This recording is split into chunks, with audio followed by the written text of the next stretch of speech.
ప్రభాన యేసుక్రీస్తు పేరట మీ ಎಲ್ಲರಿಗೂ శుభములు. దేవుని వాక్యం చదువుకుందాము. 91వ కీర్తన 15వ చరణము. అతను విడిపించి అతను గొప్ప చేసేదను. చదివిన వాక్యం ద్వారా రావలసిన దీవెన ప్రభు మీ ಎಲ್ಲರಿಗೂ దయచేయునుగాక. ఆమేన్. ఈరోజు దేవుని వాక్యములో 4 విషయాలు. ఆయన విడిపించేవాడుగా ఉన్నాడు, ఎత్తైన కొండ మీద ఉంచేవాడుగా ఉన్నాడు, ఉత్తరమిచ్చేవాడుగా ఉన్నాడు, ఘనపరిచేవాడుగా ఉన్నాడు. ఈరోజు ఈ 4 విషయాలను క్లుప్తంగా మనం చూసినట్లయితే ఆయన విడిపిస్తాను అని అంటున్నారు. నీతో మనం ప్రార్థించుచుండగా ప్రభు ఏం చేస్తారు? విడుదల దయచేస్తాను, నేను నిన్ను విడిపిస్తాను అని వాగ్దానం ఇచ్చారు. ఆపత్కాలమందు ఆయన మనకు తోడుగా ఉంటానని వాగ్దానం ఇస్తాడు. ఎంత గొప్ప ఆదరణ చూడండి. పేతురు చెరసాలలో ఉంచబడినప్పుడు సంఘము అత్యాశతో ప్రార్థించింది. హేరోదు చేతిలోండి పేతురు విడిపించుట సామాన్యమైన కార్యము కాదు. హేరోదు పేతురు చంపుటకు మార్గం వెతుకుతుంటే పేతురు చంపాలి, యూదులకు ప్రతిగా ఉండాలి, తన మంచి పేరు కావాలని ఆశించాడు. ఎవరు? హేరోదు. అతని కుట్ర ఉద్దేశమును బట్టి, దురుద్దేశాన్ని బట్టి సంఘము గ్రహించి ఏం చేసిందంటే ప్రార్థించింది. ఆ ప్రార్థన దేవుడు విన్నాడు. అందుకనే దూతను పంపి సరసాలను పంపించి పేతురు గారిని వెలుపలు తీసుకొచ్చినట్లుగా వాక్యలో చూడగలుగుతున్నాం. అపోస్తల కార్యాలు 12వ అధ్యాయం 7వ వచనం. దేవుని బిడ్డలారా, నీవు ఎటువంటి పరిస్థితుల్లో ఉన్నా కానీ నీవు ప్రభు వైపు చూడు, ప్రజల వైపు చూడవద్దు. కానీ ప్రభువైన యేసుక్రీస్తు వైపు చూసినట్లయితే ఇప్పుడే నీవు ప్రార్థిస్తే ఆయన నిన్ను విడిపిస్తుంటాడు. రెండవదిగా ఎత్తైన కొండ మీద ఉంచుతానంటున్నాడు ఆయన.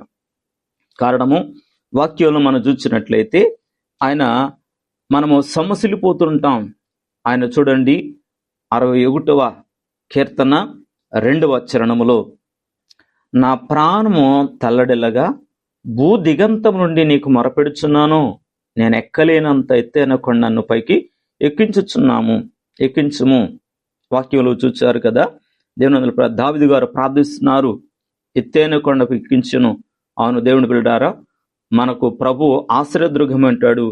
మనకు ఆశ్రయదుర్గమే కాదు, నా కొండ నా కోట ఆశ్రయము కూడా ఆయన ఉన్నాడు కంట. అందుకనే 91వ కీర్తన 2వ చరణంలో ఆయనే నాకు ఆశ్రయము నా కోట, నేను నమ్ముకున్న నా దేవుడని నేను యెహోవాను గురించి చెప్తున్నాను. దావీదు దేవుని గురించి చెప్తున్నాడు. ఈరోజు నువ్వు ఎత్తైన కొండ మీదకి ఎక్కించాలంటే నువ్వు ప్రార్థించాలి, దావీదు వలె ప్రార్థించాలి. మూడవదిగా ఉత్తరమిస్తాడు. ఆయన ఆలస్యం చేయడండి.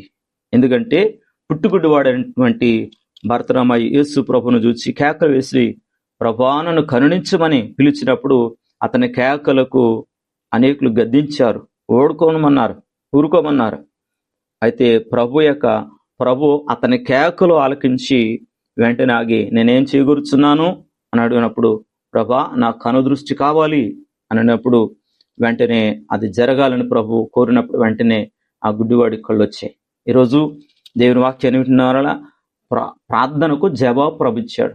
గుడ్డివాడి యొక్క ప్రార్థనకు దేవుడు జవాబు ఇచ్చాడు. ఈరోజు నువ్వు ప్రార్థిస్తే నీకు జవాబిస్తాడు. ఇంకా నాలుగవదిగా మనం చూసినట్లయితే నేను ఘనపరుస్తానంటున్నాడు. ఎందుకంటే ఆపత్కాలంలో ప్రార్థన ఆలకిస్తాడండి, ఉత్తరమిస్తుంటాడు, తప్పిస్తాడు, ఘనపరుస్తుంటాడు. నిజమే, అన్ని విషయాలు కూడా నువ్వు ప్రార్థించే వ్యక్తిగా ఉంటే ఆయన నిన్ను ఘనపరుస్తుంటాడు. కారణము యెషయా గ్రంథములో 43వ అధ్యాయంలో మనం జ్ఞాపకం చేసుకుంటే 4వ వచనములో కనబడుతుంటుంది. ఓ చక్కని మాట మనం జ్ఞాపకం చేసుకుందాం. నీవు నా దృష్టికి ప్రియుడివైనందున ఘనపరిచితిని. ఈరోజు దేవుని దృష్టికి ప్రియుడివైనతే ఆయనను ఘనపరిచి వ్యక్తి ఉంటాడు. నీవు నా దృష్టికి ప్రియుడివైనందున ఘనపరిచితిని అని అంటున్నారు. ఈరోజు దావీదు వలె నువ్వు ప్రార్థిస్తావా? ఆయన నిన్ను విడిపిస్తాడు. దావీదు వలె నువ్వు ప్రార్థిస్తావా?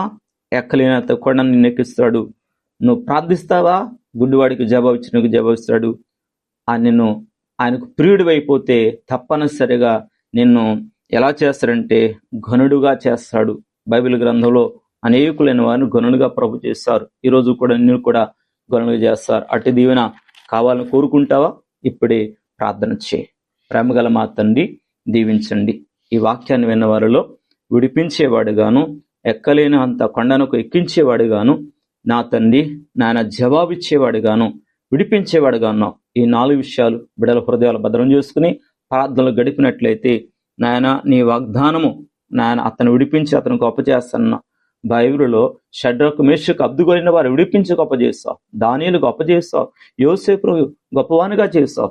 ఈరోజు కూడా అనేకులు జీవితాల్లో గొప్పవానిగా చేసి దీవింపచేయమని యేసుక్రీస్తు నామములో అడిగిడుకున్నాం తండ్రి, ఆమేన్. తండ్రి కుమార పరిశుద్ధాత్మ దీవెన మేలరకు తోడేండును గాక, ఆమేన్. మరణాత. ఆపత్కాలములో మొరపెట్టగానే సమీపమైతివే నా యేసయ్యా, సమీప బాంధవ్యములన్నిటి కన్నా మిన్నయైనది నీ స్నేహ బంధము, సమీప బాంధవ్యములన్నిటి కన్నా మిన్నయైనది నీ స్నేహ బంధము. నా ప్రార్థనలన్నీ ఆలకించినావు, నా స్తుతి హోమములన్నీ నీకే అర్పింతును.